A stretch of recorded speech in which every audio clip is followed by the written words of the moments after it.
Good morning, seventh grade. We're moving on to lesson 67, and it would be way too difficult for me to try to explain some things at the beginning of this lesson on video.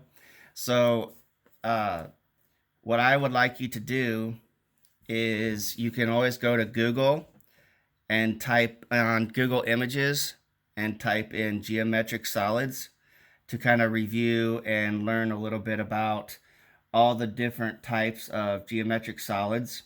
Okay, but just to kind of go over some of the highlighted areas in our lesson, underneath new concepts, underneath the geometric solids,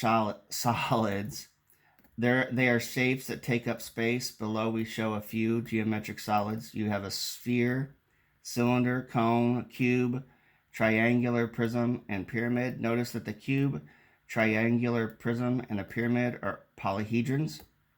Some geometric solids, such as spheres, cylinders, and cones, have one or more curved surfaces.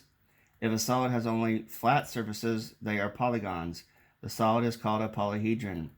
Cubes, triangular prisms, and pyramids are examples of polyhedrons. When describing a polyhedron, we may refer to its faces, edges, or vertices. A face is one of the flat surfaces. An edge is formed where two faces meet.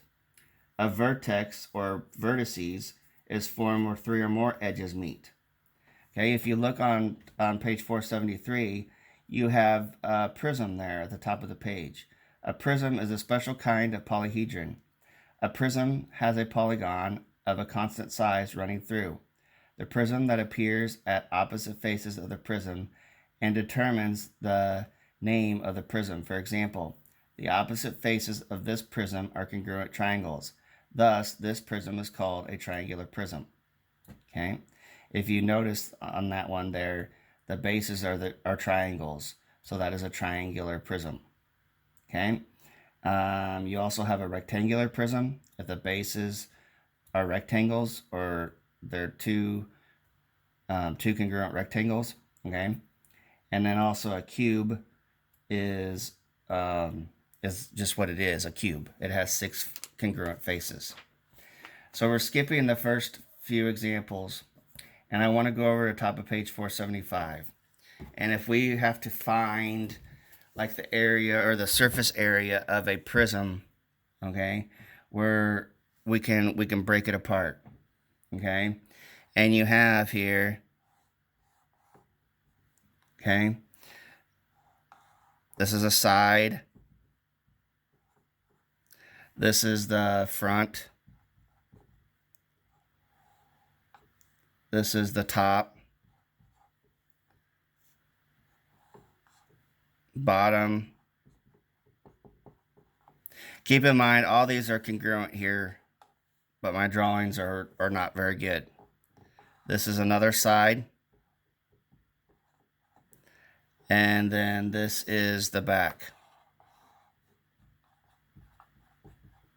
So think about it, if you had a box that's not very tall, okay, that would be your sides. You have the top and the back.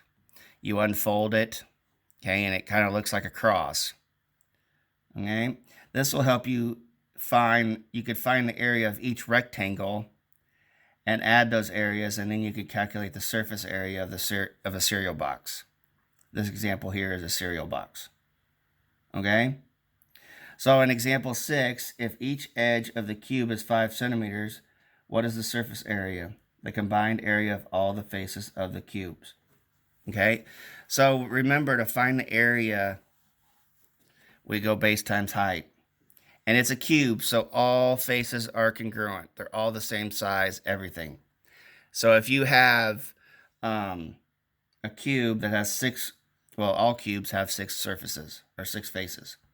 And if it's 5 centimeters, okay, 5 times 5 is 25.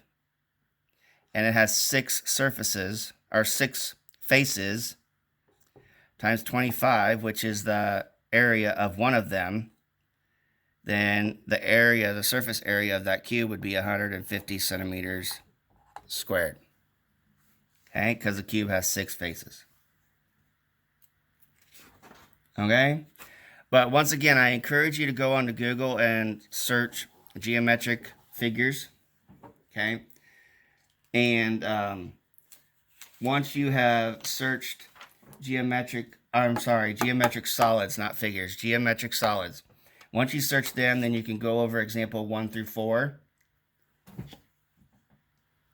And even 5, example 5 as well.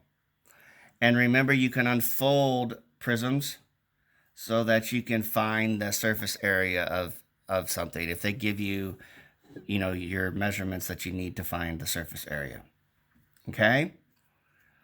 If you have any questions, let me know. You guys are doing a great job of getting your homework completed. Keep that up. Have a great day, and I will talk to you on Monday. Have a good weekend. Stay healthy.